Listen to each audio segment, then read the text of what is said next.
Olá, boa tarde. Cá estamos novamente, mais um podcast do Chá das Marias e desta vez com uma convidada especial. Mas eu ia dizer, todas as convidadas que nós temos aqui são especiais. É uma mulher especial, também teve o seu processo, um caminho e que vem hoje aqui partilhar connosco. É a Sónia Mateus. E não sei se conheces, mas ela tem uma página muito interessante no Insta, que é o Happiness for Food, não é? Exato. Né? Primeiro de tudo, agradecer. Não, eu é que agradeço o convite. É um prazer estar aqui. Teres aceito este desafio. Obrigada, eu. Parece-me também é novo para ti, não é? A primeira vez que estás assim. É a primeira vez que estou num podcast, sim. Pronto. Já estive noutros eventos, mas já... Então não é a primeira vez que estás em frente às câmaras. Não, estava em frente às pessoas. Assim, às câmaras mesmo, não, mas... Pronto. Mas não, já estive em alguns show cooking e também workshops. Ok. Bem-vinda. Tá? Obrigada. Bem-vinda. Obrigada eu pelo convite. Então, olha, Sónia, eu iniciei a dizer quem é que tu eras, tens esta página muito interessante, que eu já também sigo, vou espreitando, mas até estive a espreitar com mais atenção porque tu vinhas aqui, não é? Não fosse eu fazer algum trabalho de casa, para depois ser aqui também apanhado de surpresa, mas estar um bocadinho preparada. Eu gostaria agora que tu me falasses um bocadinho de ti, quem é que tu és, o que é que tu fazes realmente, para as pessoas iniciarem aqui a conhecer. Bem, então, quem é que eu sou? Eu sou a Sónia Mateus, como já disseste, tenho 40 anos e tenho uma filha e sou casada, portanto... Tens um marido. Tenho um marido também. Tens um marido, pronto, uma filha e uma família. Este projeto surge de como? Eu trabalhei 17 anos numa área nada a ver, trabalhava numa companhia de seguros, onde trabalhei durante 17 anos. E considerava eu que era feliz a fazer aquilo que eu fazia, porque acho que a determinada altura vamos criando de tal ordem as rotinas que achamos que aquilo que fazemos é realmente o nosso propósito de vida e é aquilo que nós viemos cá para fazer. Só que depois, quando as coisas começam a não soar contigo, quando acordas de manhã e pensas, ok, trabalhar já não está a ser um prazer, e sinto que não estão a olhar para mim como pessoa, e eu sou uma pessoa acima de tudo, comecei a sentir-me mal, e foi na altura da pandemia, e comecei a sentir que efetivamente eu já não me sentia bem no meu local de trabalho. A estrutura da empresa também mudou, foi comprada por uma empresa muito maior, então aí as pessoas ainda deixam de ter mais importância e aquilo começou a mexer comigo internamente. O facto de dizeres as pessoas deixarem de ter importância é sentir que era mais número ou visto como são números, os números, como sim, objetivos. As pessoas não são tidas como pessoas. Tens de cumprir aquele objetivo, não interessa se fazes bem, se fazes mal, tens de cumprir aquele número. E aquilo não me soava, porque chegaram-me a dizer, não, mas tu tens estas tarefas para tratar, ser inteligente e escolhe as tarefas que demoram menos tempo. Eu disse, como assim? Eu nunca fiz isso. Eu faço por ordem de prioridades. Não, esquece as prioridades, nós queremos em números. Isso, aquilo não me soava mesmo. Não. Pronto, então aquilo foi agudizando. Mas o projeto nasceu da minha procura por mudar o meu estilo de vida. Ou seja, a vida inteira sofri com excesso de peso, sofri bullying na escola, na altura não tinha esse nome. Agora tudo tem nome, na altura não havia. Eu acho que era mais, eu não sei das quantas meteu-se comigo, ou eles chamam-me nomes e às vezes era o desvalorizar também. Sempre, não é? claro. A família, era... Sim, infelizmente sim. Mas pronto, são situações que criam traumas e marcas na nossa vida. E então sempre tive excesso de peso, sempre fui lidando com isso, as dietas para trás, dietas para a frente, perde agora, aumenta depois, sempre estes processos de ioiô foram andando. Entretanto, a minha filha nasceu em 2015 e em 2017 eu sentia-me, não vou dizer a pior forma da minha vida, mas sentia que de facto precisava de fazer alguma coisa por mim. A minha filha foi muito desafiante nos primeiros anos de vida. E ela nasceu prematura, nasceu com 34 semanas, era um ratinho, pesava 1,6 kg e foi de facto muito difícil. Ela foi uma criança muito difícil que demandou muita atenção e muitos cuidados. E eu sinto que, não só eu, mas acho que todas as mães acabam por anular depois de um filho nascer. Mas acho que propriamente a sociedade também não está propriamente a olhar para a mãe, só olha para os filhos. Os filhos nascem, mas a mãe serviu para pôr cá o filho. Vamos ver se o filho tem as necessidades todas supridas. A mãe não interessa, a mãe logo se trata, mas não é bem assim. Olha, Sónia, fizeste-me lembrar também na situação, também o meu processo e com o meu filho quando nasceu também fiquei ali um bocado esquecida. Senti-me esquecida, porque eu muitas vezes até dizia, vocês só tiram fotografias a ele e nem me tiram fotografias a mim. Eu e o meu filho também não, era como, pronto, era o bebê, tão lindo, assim, sim. Acho que ficamos ali um bocado em segundo plano. Em segundo plano mesmo. Eu acho que é preciso haver um cuidado maior em relação às mães. E acho que cada vez mais. E o meu facto de meu marido trabalha muitas horas e está há pouco tempo em casa, isso ainda me deixou mais sobrecarregada e tive, e tenho ainda, mas muito naquela altura era tudo sobre mim. Eu comecei-me a sentir demasiado esgotada e eu trabalhava na Covilhã e fazia as viagens da Covilhã e depois chegava cá, tinha que ir buscar a minha filha, depois tratar da casa e tratar dela. Era cansativo e até que depois eu cheguei a um ponto que eu pensei, preciso fazer alguma coisa por mim. Eu sofria com dores de costas constantes, eu sofria com dores de cabeça constantes, eu era de facto uma pessoa extremamente sedentária, eu era aquela pessoa que chegava a casa e depois de fazer as minhas lides domésticas eu só queria sentar-me e ficar ali, a pastelar, literalmente. E senti que precisava fazer alguma coisa por mim, sentia que eu deixei de existir e cheguei a um ponto que pensei, não, eu tenho que fazer alguma coisa, eu sou nova, não é? Tinha 30 anitos, por aí, 30 e poucos, preciso fazer alguma coisa por mim. E foi quando, de facto, fui procurar uma nutricionista para tentar perder peso de forma responsável, não é? E pronto, ela disse, tens de começar a fazer exercício físico, porque senão, eu disse, ainda sei que eu era aquela pessoa que faltava às aulas de educação física na escola, que arranjava atestados para não ter que fazer, eu odiava aquilo. Portanto, tudo aquilo que exigisse muito movimento não era para mim. Eu, exercício físico, se quiseres perder peso, tem que ser dessa forma. Pronto, e assim foi. Eu, entretanto, comecei então um processo de dieta, acompanhar, e comecei também a fazer exercício, mas a questão do exercício para mim aquilo foi muito difícil, porque por um lado eu tinha que ir para o ginásio, porque eu sozinha não ia tomar a iniciativa de fazer nada, e na altura sentia-me mal, enquanto mãe, de deixar a minha filha para eu cuidar de mim, para eu ir fazer alguma coisa por mim, aquilo era um peso, eu sentia que eu estava de certa forma a anulá-la, a anular-me o meu papel de mãe e deixá-lo a outra pessoa, e aquilo mexia comigo e deixava-me extremamente nervosa e agitada. Mas depois lá comecei a perceber, e a minha sogra nesse aspecto teve um papel muito, muito, muito importante. Ela andava no ginásio, então ela própria disse, olha, vai para o ginásio e não te preocupes com a Teresa, que eu fico com ela, e de facto foi.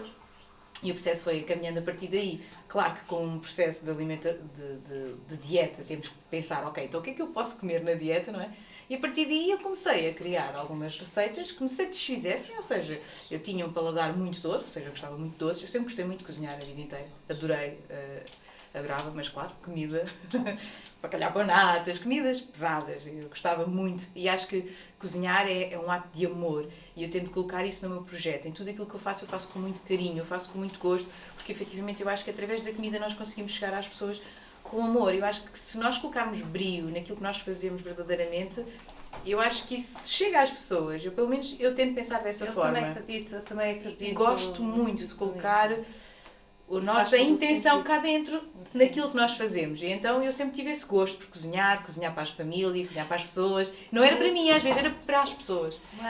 Permites-me agora só claro que interromper um bocadinho, que é interessante a tua aqui a prestação e o testemunho o teu testemunho da Sónia, que eu perguntei-te quem tu eras e começaste a dizer, começaste a falaste de quem tu eras, quem tu és, e também estás a falar no teu processo, que eu também ia fazer essa questão, que é que te trouxe até aqui agora a mulher empreendedora que tu és e o teu negócio, e estás já a construir a história, a dar as respostas daquilo que eu até te ia perguntar, estás-me a tentar trabalhar. E é interessante isso que tu estás a referir, que é também o colocar amor e colocar intenção naquilo que se faz. Normalmente nós, quando fazemos, eu estou a generalizar, mas a sociedade ou o trabalho é muito o fazer porque se tem de fazer, é o fazer porque é obrigação. E pode haver essa leveza, que é, se eu gosto de estar a fazer, se eu gosto daquilo que faço, eu coloco mais leveza, mais o amor, a intenção, e as coisas até fluem melhor. Não sei se isto faz muito sentido. E acho que até mesmo quando fazemos alguma coisa que não é de todo aquilo que, nem é a atividade que nós gostamos tanto de fazer, mas se o fizermos com um espírito de leveza, se o fizermos com um espírito de ok, eu estou a fazer isto, não é o trabalho dos meus sonhos, mas este trabalho traz-me o retorno financeiro que eu preciso para cuidar da minha casa, então vou ver isto como uma mais-valia, encararmos a vida com essa leveza, em tudo aquilo que fazemos, e não reclamar tanto, porque eu acho que tem muito a ver com isso. Portanto, as pessoas reclamam demais, também têm muita dificuldade, uma coisa que eu noto é, as pessoas têm demasiada dificuldade em elogiar, e eu acho que isso não faz sentido algum. Eu não tenho problema nenhum em dizer a uma pessoa que eu vejo e que me inspira, dizer, tu és inspiradora, mas eu não digo isto no aspecto de eu quero ser como tu, eu vou copiar aquilo que tu fazes. Não é nesse aspecto, é no aspecto de tu inspiras-me, porque eu sei aquilo que tu tens que fazer para conseguires isto, e sei o processo que tu tens que percorrer para chegares aí, e és inspiradora por conseguires fazer isso. E sensibiliza-me bastante isso. E é algo que eu acho que hoje em dia as pessoas até veem, até podem gostar, mas têm uma dificuldade imensa em dizer, mas são capazes de dizer, olha o que ela fez. Eu acho que as pessoas deviam ser um bocadinho mais libertas, não tem problema nenhum em elogiar. E aí entra outra questão que também tem muito a ver com o meu processo de evolução, digamos assim. Acho que estamos sempre a evoluir. Vamos aqui ao teu caminho, pronto, de cozinhares e de fazeres, pronto. De começar a fazer os snacks que eram para mim, não é? E depois tentei levar o marido atrás, não é? Não é fácil, e muitas das vezes as pessoas quando dizem eu até fazia dieta, mas o meu marido, os meus filhos, se calhar numa fase inicial vamos ter que fazer esse processo sozinhos. Mas com o tempo nós somos o espelho daquilo que nos rodeia. Portanto, se nós somos um agente de mudança, quem está à nossa volta automaticamente também vai querer seguir. E se perceber que existem mudanças, vão querer ir atrás, que foi o que aconteceu. Porque no momento em que eu mudei a minha alimentação, eu comecei a sentir uma diferença tão grande na minha forma de estar. Eu deixei de entender que ter dores de costas, dores de cabeça e sentir-me mal todos os dias era algo natural. Eu achava que era natural. Eu digo muitas vezes, eu tenho 40 anos, mas eu tenho muito mais energia, muito mais vitalidade do que quando tinha 20. Eu não me lembro de ficar doente, eu não tenho dores de cabeça, eu não tenho dores de costas. Eu vivo plena e serena daquilo que eu faço. Ou seja, eu penso assim, uau, afinal eu não sabia o que era viver. Porque acabamos por entender que ter uma dor de cabeça diariamente e tomar um Benuron todos os dias é normal. Sim, acaba-se por porque nunca vivemos de outra forma e então achamos que está ok, é assim mesmo. Mas não é. E então quando eu comecei a perceber que realmente a alimentação tinha um peso tão grande na forma como eu me sentia, na forma como eu encarava a vida, a energia que eu tinha no final de um dia, pensei, uau, eu devia ter feito isto há mais tempo, comecei muito tarde, e então comecei a tentar trazer as pessoas, não é? Quando nós fazemos uma coisa diferente, queremos que as pessoas façam também, porque achamos que é bom. E então tentei, de certa forma, incentivar a família, não é? Os amigos, e de certa maneira houve pessoas que foram fazendo. E assim apareceu a marca, depois entretanto... É assim, a marca eu fui fazendo os snacks, eu fui fazendo as coisas, e depois era o meu marido, olha, leva lá para os teus pais, olha, leva lá para o teu irmão, olha, leva lá, e o pessoal diz, isto é bom, isto é fixe, podias fazer para vender e tal. E eu ficou assim, pronto, até que o meu trabalho em plena pandemia estava cada vez pior, com a questão de uma pessoa ficar em casa, ficámos a fazer trabalho mesmo só de call center, e foi péssimo, muito mal mesmo. E eu, na altura, lá está, eu pensei, o que é que eu faço da minha vida? Eu não sei fazer mais nada. Eu nunca fiz mais nada. Eu comecei a trabalhar, eu tinha 18 anos, quando comecei a trabalhar naquela empresa, eu nunca tinha trabalhado de forma normal. Eu, desde os meus 14 anos, que sempre quis trabalhar nas férias de verão, isso, mas eram aquelas coisas banais, cafés e afins. Mas eu pensei, o que é que eu vou fazer na minha vida? Eu não sei fazer mais nada. E perguntava ao meu marido, e ele sabiamente me dizia, eu não te vou dizer nada, a decisão é tua, tu é que tens que ponderar bem o que é que tu queres para a tua vida, o que é que tu queres fazer. E eu pensei, meu Deus, o que é que eu vou fazer? Na altura falei com a empresa, eu saí, propuseram mudar de funções, afeta sempre a Lisboa, eu disse, não quero, ia ser mais do mesmo, e não queria, e até que depois decidi mesmo sair, e saí, e já fez 4 anos, e foi a melhor decisão que eu tomei em toda a minha vida. Foi maravilhoso, foi libertador, não estou a dizer para as pessoas despedirem dos trabalhos, não é isso, calma. Ai, eu agora pelo menos não o fazer de forma. Eu quero agora incentivar a isso, pelo amor de Deus. Eu também, eu quase que me posso juntar a ti, porque eu também estive numa empresa ou numa instituição 20 e tal anos e depois, entretanto, pronto, aquilo já não fazia sentido e também saí de lá e foi... Foi transformador. Foi, às vezes. Foi na altura. É difícil depois para quem está à nossa volta encarar isso com leveza. Eu, por exemplo, eu dou o exemplo da minha mãe teve dificuldade imensa em aceitar que eu tenha sido um local de trabalho que ela até entendia ser, não é?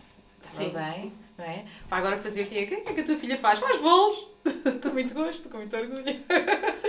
Mas eu entendo que isso é difícil de aceitar, mas aí é muito importante haver o apoio da família. E a família, quando eu digo família, digo marido. Teu marido, Sim. claro, a família, sim, e faz todo o sentido. E então, em que consiste esta tua Página. esta tua página ou esta tua empresa? É Happiness Sim, for sim, Food, é uma empresa. ou fazer bolos, não faço só Sim. bolos, não faço só Não, bolos, não.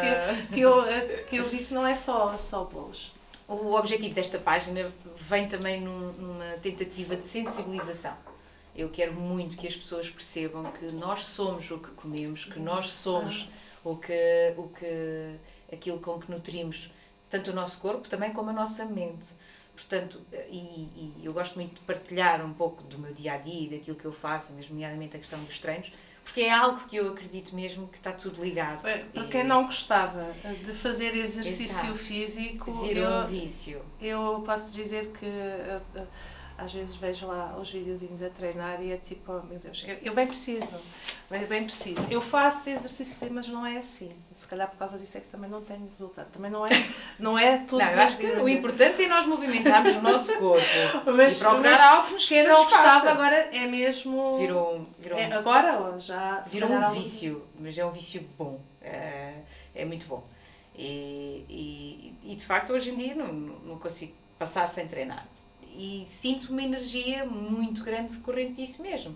E isso depois reflete-se à nossa volta, porque Claro. se nós estivermos bem, fisicamente, e mental também, obviamente, mas isso depois vai ter impacto em quem nos rodeia. E isso acaba por acontecer. Portanto, basicamente aquilo que eu quero com a minha página, para além de trazer snacks saudáveis às pessoas, quando não têm tempo de os fazer, obviamente, é provar que podemos comer de forma mais natural, podemos alimentar os nossos filhos, porque essa é outra preocupação que eu tenho imensa com a minha filha, é a alimentação dela, e é algo que eu noto claramente quando ela vai a uma festa de anos, eu não a conheço, ela fica totalmente alterada.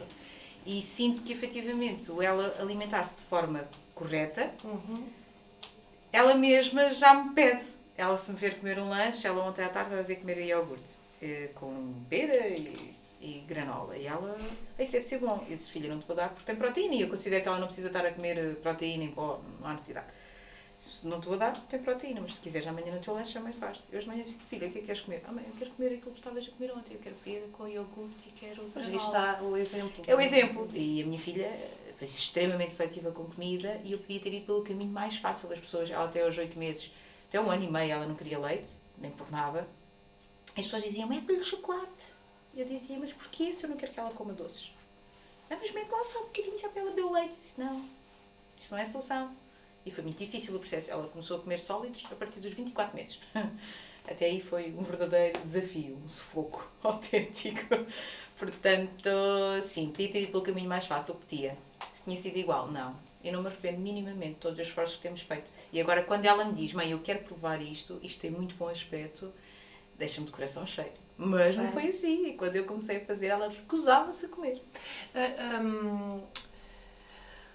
Referiste a quem quer snacks e assim, falaste na granola. Eu vi que também fazes já. Tenho granola, manteiga de amendoim, tenho chocoblice, que o chocoblice é a nossa Nutella saudável, que não tem adição de açúcar. E é muito boa para as crianças e para os adultos. Esses são os produtos principais? Estes são os produtos principais que estão já a ser comercializados em alguns postos de venda, nomeadamente aqui em Castelo Branco temos na Churrasqueira do Cansado, temos no Mini Mercado do Cansado, temos também na Dona Pimenta. Depois também temos no Moinho do Maneio, eles também têm lá, em Pinama Cor. E vendes online. E também vendo online, sim, também posso enviar por correio esses produtos. Esses são aqueles que estão com tabela nutricional e que eu posso revender. Ou seja, que está tudo ok para eu poder colocar à venda nos postos de venda. Boa. Depois, os muffins, estes bolos mais... Podemos depois identificar nas publicações para procurarem. Tem muito bom aspecto. Agora os muffins têm muito bom aspecto. Podes trazer isto, não é? É a medida que nós podemos... Queres que leve para... E mostra a marca também. Eu vou aqui. Olha, eu achei muito curioso. Eu não sei se depois conseguem, mas já fizeram. Se conseguem sentar aqui a marca